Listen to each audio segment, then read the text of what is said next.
খারাপ লাগে যে এমন একটা মানুষের সংসার আমি করে গেছি। শুধু আমার তো সন্তানগুলো আমার সবকিছু, ওদের জন্য আমি এত কষ্ট সহ্য করে এরকম একটা মানুষের সংসার করছি।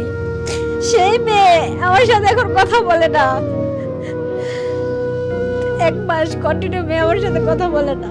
তার কণ্ঠ শোনার জন্য আমি আননোন নাম্বার থেকে আমি আমার মেয়েকে নক দিছি, ফোনটা আমার কণ্ঠ শুনে সে কথা বলে নাই। এটাই খারাপ লাগে যে এমন একটা মানুষের সংসার আমি করে গেছি, শুধু এই মেয়ের জন্যই সংসার করছি। ছোট বয়সে বিয়ে হয়, পড়াশোনার মাঝখানেই বিয়ের প্রপোজাল আসে। আমার হাজব্যান্ডের অন্য জায়গায় বিয়ে ঠিক ছিল, ওইখান থেকে বিয়ে ভেঙে আমার সাথে বিয়েটা হয়েছে আর কি। আমার শ্বশুর খুব ভালো মানুষ ছিলেন, ওনার ইয়েতেই জোরাজোরিতে বিয়েটা হয়। কারণ আমার শাশুড়ির পছন্দের পাত্রী ছিল সেটা, আমার শাশুড়ির মামাতো ভাইয়ের মেয়ের সাথে। সেখানে আমি অন্য জায়গার মানে হাজব্যান্ড এবং শ্বশুরের পছন্দেতেই এই বিয়েটা হয়।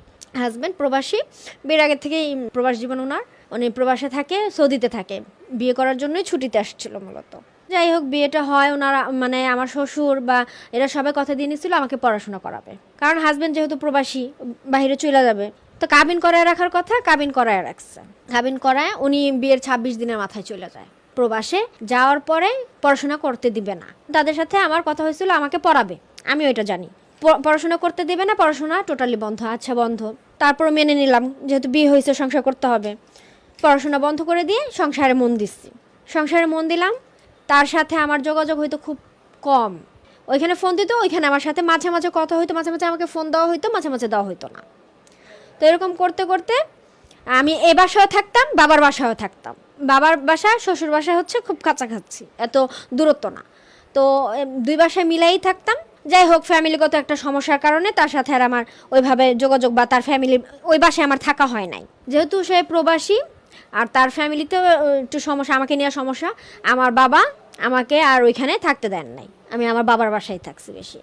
আমার বাবা আমাকে, সে তো যেহেতু যোগাযোগ করে না, আবার ভর্তি করাই দিল পড়ালেখা করার জন্য। আমি আবার ভর্তি হইলাম, 2 বছর পড়াশোনা করলাম। সে আসছে দেশে 2 বছর পর, তার সাথে আমার কোনো যোগাযোগ নাই। সে 2 বছর পর আসছে, 5 দিনের মাথায় আমার শ্বশুরের জোরাজোরিতে আমাকে নিতে আসছে আমার মামি শাশুড়ি, খালু শ্বশুর, এনাদের ইয়েতে। তো আমার ফ্যামিলির মানুষ বলে যে মেয়ে যেহেতু বিয়ে দিচ্ছি, ঝামেলা করার দরকার নাই, দিয়ে দিই। মুরব্বিদের হাতে তুইলা বুঝায় আবার দিয়ে দেওয়া হয়েছে আমাকে। আমাকে বাসায় নিয়ে যায়, আমাকে বাসায় নিয়ে গেল কেন, মানে আমার শ্বশুর কিন্তু ওনাকে পাঠাইছে নেওয়ার জন্য। বাসায় নিয়ে গেল কেন, ওনাদের মাঝখানে একটু ঝামেলা হইলো। শ্বশুর শাশুড়ি ওনার মানে আমার দেবর যারা আছে ওদের সাথে ওরা ঝামেলা করছে, আমি এখানে না, কিছু না। তো নতুন ট্র্যাপ শুরু হয়েছে ওনাদের। আমি যেন আমার হাজব্যান্ডের সাথে ভালো মতো কথাও না বলতে পারি। আমার দেবর আমার রুমে ঘুমায়, মানে আমার হাজব্যান্ড প্লাস আমি, আমার দেবর এক রুমে ঘুমাই, একই বিছানায়, যেন ওর সাথে আমি ঠিকমতো কথাও না বলতে পারি। এর জন্য আমাকে আমার বাবার বাসায় বেশি নিয়ে যায় ও। আমার হাজব্যান্ড এগুলো পছন্দ করতো না, বিধায় হচ্ছে বাবার বাসায় একটু সমস্যার কারণেই তো মানুষ, মানে উনি উনি উনি নিজের সুবিধার জন্য উনি যাইতো আমার বাবার বাসায় আমাকে নিয়ে। কিন্তু এখানে কথা শুনতে হইতো আমার বলতো যে ওনাদের ভাষায় যেটা বউয়ের গোলাম হয়ে গেছে, বউ যেভাবে বলে ওইভাবে ঘুরে। তারপরেও উনি আমার সাপোর্টই ছিল। তারপরে হচ্ছে যেভাবে হোক বড় মেয়েটা পেটে আসে, আমার বড় মেয়ে পেটে আসে, ও 3 মাস পর চলে যায়। ও থাকতে সব নর্মাল, কোনো কিছু হয় নাই। ও যাওয়ার পরে নতুন করে আবার শুরু হয়, নতুন করে অত্যাচার আবার শুরু হয় আমার উপর। ঘরের সমস্ত কাজকর্ম করা, আমার ননদেরও বাচ্চা পেটে, ননদকে রেস্টে রাখা হইতো, আমাকে না। তো ওইখানেও প্রেগনেন্সিতে একটু সমস্যা এসে পড়লো। আমার বাবা করলো কি, আমাকে আবার বাসায় নিয়ে আসলো। যেহেতু আমি প্রেগনেন্ট, আমার সমস্যা হচ্ছে, আমার বাবা আমাকে আবার বাসায় নিয়ে আসলো। বাবার বাসায় বেশিরভাগ সময় আমি কাটাতাম। আমার বিয়ে হয়েছে শ্বশুর বাড়িতে, আমার তেমন থাকাই হয় নাই, বাবার বাসায় বেশি থাকতাম। মেয়ে হইল যেদিন, যখন হয় তখন আমার পাশে কেউ ছিল না, আমার বাবার বাড়ির লোকজন ছাড়া। আমার বাবার বাড়ির লোকজন সবসময় আমার পাশে ছিলেন। মেয়েটা হয়েছে সকালে, তারা দেখতে আসে না, তাদের খবর দেওয়া হয়েছে। ননদের ওই বাচ্চা হয়েছে, ওই বাচ্চা নিয়ে তারা দৌড়াদৌড়ি, তারা ওইখানেই মনোযোগ, আমার বাচ্চার কোনো ইয়া নাই। আসছে সেই সন্ধ্যায় বাচ্চা দেখতে এসা, আর ওইটা সেটা অনেক কিছু শোনায় গেছে, অনেক কিছু শোনায় গেল। যাই হোক, এভাবেই মানে জীবনযাপন তো চলতেই আছে। দেশে আসলে সে ভালো, বিদেশ গেলে এটা সেটা দোষ আমার বের করে হচ্ছে আপনার টাকা অফ করে দেয়, খরচপাতি টোটালি অফ করে দেয়। সে 6 মাস কি 3 মাস 1 বছর ভালো থাকে, এরপরে খরচ টোটালি অফ। আমি আমার বাবার বাসায় থাকি। এরকম করতে করতে একদিন আমার দেবর আমাকে বলতেছে যে আমার শ্বশুর মারা যাওয়ার পরের ঘটনা এটা। শ্বশুর থাকা অবস্থায় আর কি ওইভাবে ডাইরেক্টলি কেউ বলতে পারেন এই বাসায় থাকবেন না। তো শ্বশুর মারা যাওয়ার পরে ডাইরেক্টলি আমাকে বলতেছে ঘর বাড়ি আমাদের, আপনি এখানে থাকতে পারবেন না। তো আমার হাজব্যান্ডকে জিজ্ঞেস করা হইলে এখন কি করব, তো সে বলতেছে আচ্ছা থাকা লাগবে না, তুমি এখান থেকে চলে যাবা। তো কিছুদিন যা বাবার বাসায় থাকি, বাবার বাসায় যা থাকার পরে উনি ওনার বোনের বাসায় এক রুম নিয়ে আমাকে থাকতে দেয়, ওইখানেও আমি থাকি। তো উনি ছুটিতে আসে দেশে, ছুটিতে আসার পরে 2011-তে আমার 2010-এ আসে ছুটিতে, 2011-তে আমার ছোটো মেয়েটা হয়। 2 বছর একদম আবার কথা বলা অফ, 2টা বাচ্চা সহ সে আমাকে মান্থলি 5,000 করে পড়তো। 2 বাচ্চার খরচ সে 5,000 দিত, কিন্তু আমার সাথে কোনো যোগাযোগ বা কথাবার্তা এগুলো কোনো কিছু হইতো না। 2 বছর কন্টিনিউ তার সাথে আমার কথা। 2 বছর পর সে দেশে আসে, আসার পর আবার আমাকে নিয়ে যায়, তার বোনের বাসায় আমি থাকি, আবার বাচ্চা সহ একদম নিয়ে যায়। তার সাথে সংসার স্মুথলি ভালো, আবার যায়, আবার এরকম খরচ বন্ধ। ছেলে পেটে আসে, ছেলে হইল, আমি ঢাকা মেডিকেলে ছিলাম 1 মাস।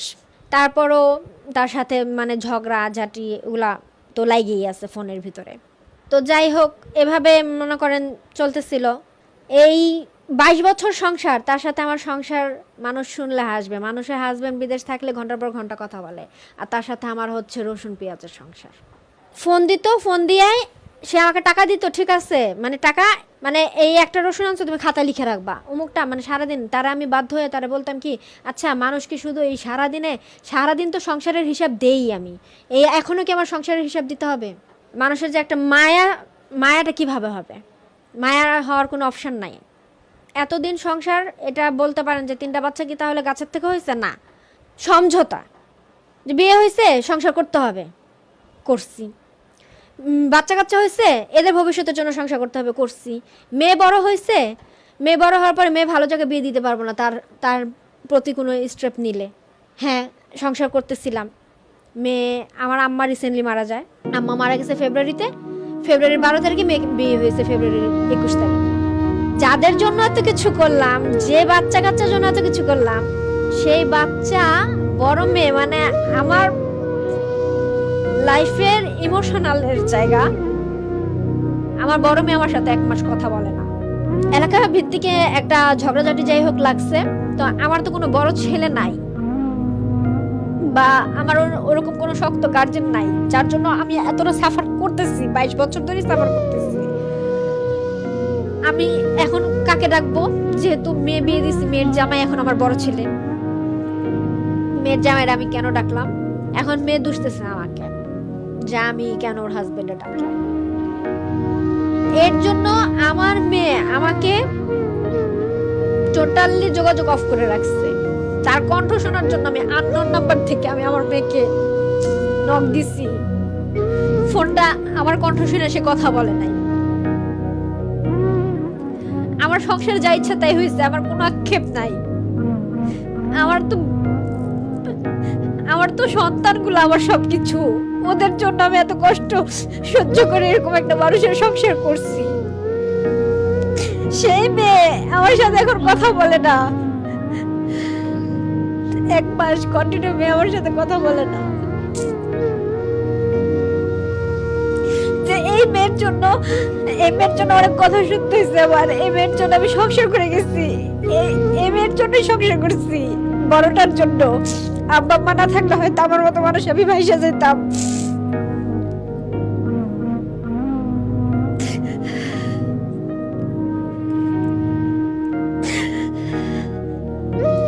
এটাই খারাপ লাগে যে এমন একটা মানুষের সংসার আমি করে গেছি শুধু সন্তানদের কথা চিন্তা করে, যে ভালো জায়গায় বিয়ে হবে না। আমাকে বললো যে মেয়ের ভালো জায়গায় বিয়ে দিতে পারবে না তুমি এখন ডিভোর্স করলে।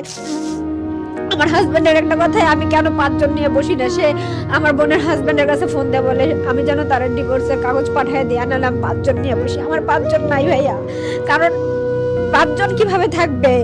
একটা মানুষের বিচার নিয়ে কি 22 বছরই বসে থাকবে? এই 22 বছরে অনেক বিচার আচার হয়েছে, আমি হাইকোর্ট পর্যন্ত গেছি বিচার সালিশিতে, মানবাধিকারের থেকে বিচার সালিশিও বসায় তার সাথে আমি সংসার করছি। এখন আমাকে বলে 5 জন নিয়ে আসতে। লাস্টবার যখন ছেলে হওয়ার পর গ্যাঞ্জাম হইলো, লাস্টবার যখন তার কাছে আমি আসি, তখন আমার বাসার থেকে আমাকে দিতে চায় নাই, বলছে যাওয়া লাগবে না। ওই যে বললাম আমার আব্বার একটু রাগ বেশি ছিল, আমার মেয়েটা সাফার করতেছে, আমি সেজন্য চলে আসি। আমাকে আমার বাসা থেকে আমার বাবা বলছিল যে ওইখানে গন্ডা হিসেবে জায়গা, 1 ঘন্টা জায়গা আমার নামে লিখে দিতে চাইছে, গাজীপুর আমার আব্বা বাড়ি কিনছিল, আমাকে 1 ঘন্টা জায়গা লিখে দিতে চাইছে যে তাও তো সংসার করা লাগবে না। আমি সবকিছু ফালাইয়া 5 জন ফালাইয়া টালায় আমি চলে আসছি।